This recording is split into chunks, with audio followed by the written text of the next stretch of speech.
Captain Oscar John Lohr stands tense by the small radio station aboard his merchant ship, ears straining for the faintest crackle. He's waiting for some sign of hope, some message to break the silence that's hung over the convoy for days. It's May 1943, and Allied Enigma decryption machines have gone dark, leaving ships blind, plunging through the gale force winds of the North Atlantic without knowing if enemy U-boats are out there, waiting beneath the icy waves to strike. The answer finally arrives. The ship bucks violently as a torpedo slams into the starboard side. Steel beams split in half. Hatches explode outward, and the ballast ruptures, sending seawater gushing in.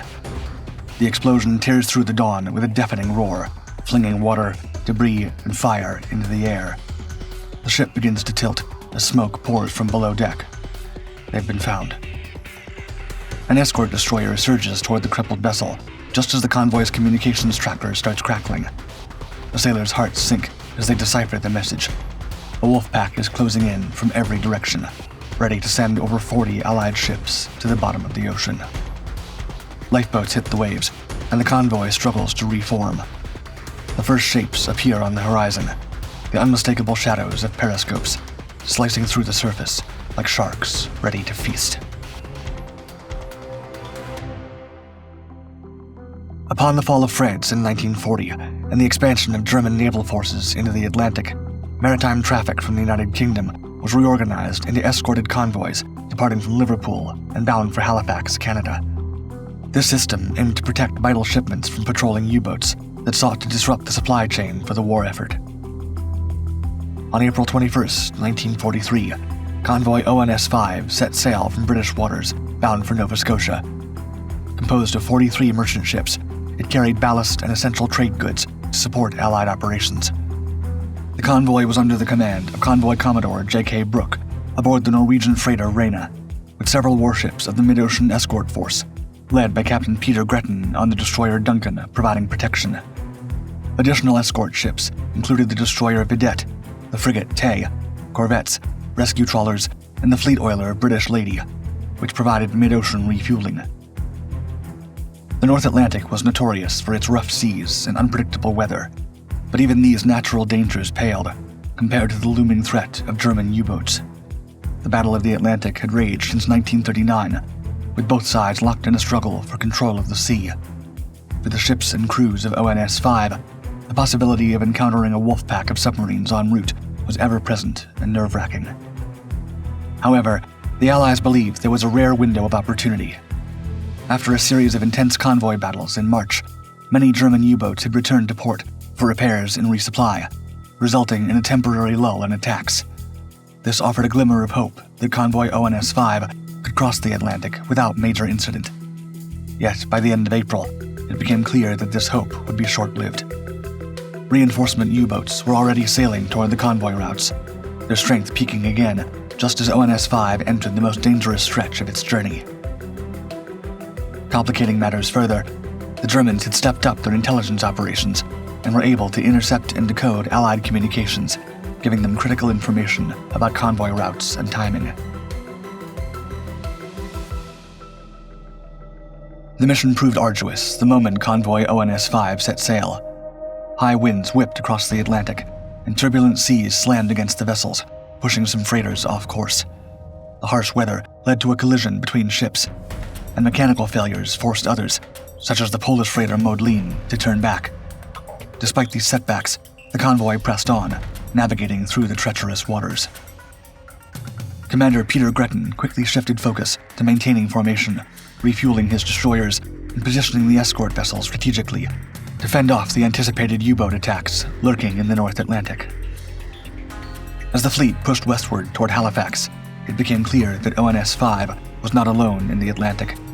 58 German U-boats prowled the waters, organized into 3 patrol lines. Sprecht, with 17 U-boats south of Greenland, Meise, deploying 30 U-boats east of Greenland, and Amsel, with 11 U-boats trailing Meise from the south. This wall of U-boats posed a near impenetrable obstacle, forcing the convoy to shift course northward in the hopes of gaining air cover from Iceland. On April 24th, the Allied strategy paid off when an RAF Flying Fortress bomber spotted and sank U-710 before it could join the patrol line. However, the convoy's luck was about to run out. On April 25th, the German Navy changed its encryption codes, triggering a sudden blackout for the Allied ultra-decryption machines. This left Commander Gretton and his escorts sailing blind, cut off from vital intelligence and unable to receive early warnings about U-boat movements. For 9 days, ONS-5 would be forced to navigate the Atlantic without knowing if the wolf packs were closing in. U-boat Group Misa was initially tasked with intercepting another convoy, but its operation failed when the Allied fleet slipped through their patrol line undetected. However, the Germans quickly redirected their focus when U-650 identified the presence of ONS-5. Recognizing that the westbound convoy was within striking distance, 16 U-boats from Misa reformed into a new patrol line, designated Star, to intercept the convoy as it made its way across the Atlantic. The convoy's escorts utilized high-frequency direction-finding equipment to intercept U-boat radio signals. This early detection allowed Captain Peter Gretton to alter the convoy's course and initiate defensive sweeps, gaining precious time to prepare their defenses. Gretton skillfully coordinated the escort vessels to hunt and disrupt the approaching U-boats, deploying depth charge attacks with relentless precision. Several U-boats, including U-386 and U-532, suffered significant damage during these early engagements, forcing them to withdraw for repairs and weakening the Wolfpack's strength. But despite these setbacks, the Germans remained determined to attack. As night fell on April 28th, more U-boats converged on ONS-5, their commanders intent on striking beneath the waves. With the escort stretched thin and their Enigma code communications compromised, the convoy had to rely on brute force and strategy to stay afloat. At 9:30 a.m. on April 29th, the convoy faced another blow. U-258, under the command of Captain Lieutenant Wilhelm von Massenhausen, closed in on the fleet. As thick clouds gathered on the horizon, the boat launched a torpedo toward the freighter in McKeesport. The strike found its target immediately, sending steel beams flying in the air and opening the ship's hull to the sea. Captain Oscar John Lohr acted swiftly, organizing the evacuation and ordering his crew to scuttle the vessel to prevent valuable Allied intelligence from falling into enemy hands. As McKeesport disappeared beneath the waves, an Atlantic storm broke loose, further complicating the mission. The violent storm scattered the convoy across the turbulent seas. 6 ships fell behind as stragglers, while another 6 became isolated, forcing HMS Pink to escort them along an alternate route, a dangerous detour that exposed them to further U-boat attacks. With no other option, Captain Gretton and his escorts fought to keep the convoy intact. They unleashed depth charges and coordinated with airstrikes, forcing another U-boat to retreat to base. The relentless effort temporarily slowed the Wolfpack's advance, giving the convoy a brief window to regroup. As the relentless storm raged on, refueling at sea became a daunting task.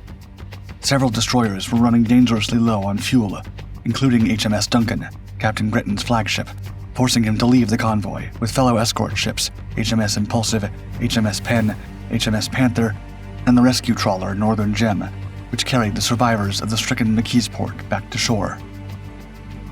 In the absence of Gretton, Lieutenant Commander R.E. Sherwood, aboard HMS Tay, assumed command of the remaining escorts. However, Sherwood's challenges mounted almost immediately. The sonar equipment aboard his ship malfunctioned shortly after he took control, severely limiting his ability to track the U-boats silently circling the convoy, poised to launch new attacks. Meanwhile, German Grand Admiral Karl Dönitz issued new orders. After spotting ONS-5 while hunting another convoy, U-boats from the Star and Sprecht groups were redirected. Dönitz formed a new patrol line alongside Group Fink, bolstered by an additional 27 U-boats. With over 40 U-boats now converging on the convoy, Dönitz sensed an opportunity to overwhelm the beleaguered defenders and sink a significant portion of the Allied fleet. The Wolfpack launched its assault as night fell on May 4th. The U-boat struck precisely, targeting stragglers and vulnerable ships scattered by the storm. U-125 found the isolated freighter Lorient and sank it without resistance.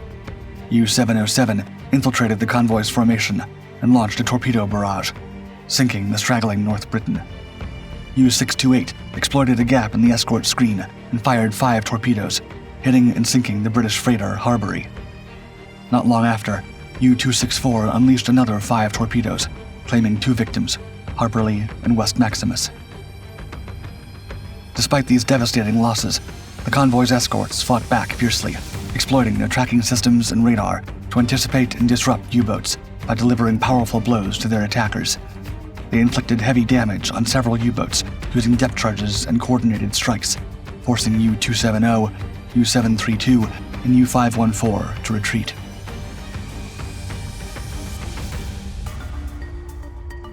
The following morning, a dense fog bank rolled in, blanketing the North Atlantic in a heavy shroud, an unexpected lifeline for the damaged convoy. While the U-boats had previously relied on stealth and overwhelming numbers to penetrate the convoy's defenses, a sudden shift in weather turned the tide in favor of the Allied ships. The convoy's escorts, now hidden from sight, could fully exploit their advanced radar systems, which operated on wavelengths too short for the German detectors to spot. Sensing an opportunity, the Allied ships went on the offensive. They located and pursued several U-boats lurking within striking distance using advanced tracking systems. U-531, U-192, and U-438 were swiftly identified and attacked with depth charges, sending them to the ocean floor. The chaos of the battle led to close-quarter encounters. U-125 collided with an escort vessel, sustaining heavy damage. With no hope of repair, her crew was forced to scuttle the submarine to prevent capture. Reinforcements began to pour in just as the tide shifted decisively in the Allies' favor. The first support group from Newfoundland arrived to strengthen the convoy's defenses and conduct further attacks on incoming U-boats, delivering additional blows to the Wolfpack. As the convoy's protective screen thickened, the German U-boats found themselves outmatched. Their carefully coordinated attacks began to falter under the combined pressure of air, surface, and radar-based defenses. In rapid succession, several more submarines were damaged or destroyed. With losses mounting and the convoy nearing safer waters, Grand Admiral Karl Dönitz called off the assault on May 6th.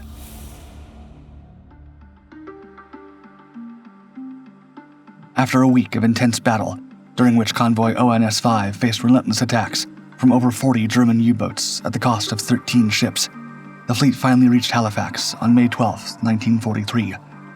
This marked the last major loss of a convoy in the Atlantic campaign. The defeat represented a powerful blow to the Germans, with U-boat losses far surpassing expectations. The shattered remnants of the Wolfpack were forced to retreat, signaling a decisive turning point in the Battle of the Atlantic. Historian Stephen Roskill noted, quote, "This 7-day battle, fought against 30 U-boats, is marked only by latitude and longitude, and has no name by which it will be remembered, but it was, in its own way, as decisive as Quiberon Bay or the Nile." In the weeks that followed, Germany continued to suffer heavy losses as Allied ships, equipped with superior convoy defenses, advanced weaponry, and long-range aircraft, decimated the U-boat fleet. On May 24th, Dönitz, facing the loss of nearly a quarter of his operational force, ordered a temporary halt to U-boat operations in the North Atlantic. The U-boat threat would never fully recover.